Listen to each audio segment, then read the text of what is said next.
Isang beses lang tayo mabubuhay sa mundo. Kaya naman, dapat sulitin mo na ang bawat segundo nito.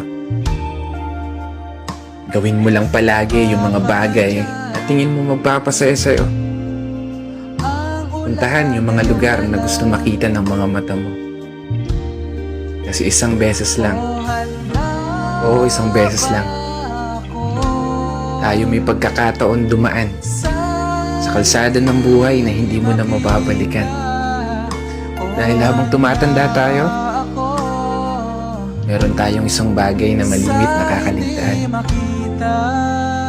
Yun ay maglaan ng oras para sa sarili nating kaligayahan.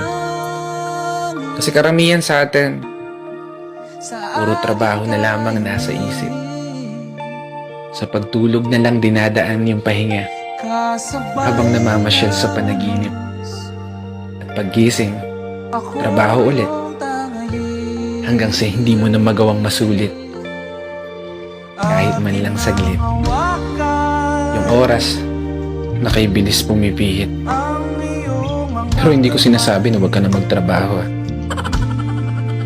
Gusto ko lang ipaalala sa'yo, ipaalala sa sarili ko, kapag dumating na yung araw na hindi mo na magagawang iakbang ang mga paa mo, paniguradong isa lang ang bagay na tatakbo sa isip mo. Sana pala ginawa ko na yung mga bagay na gusto ko.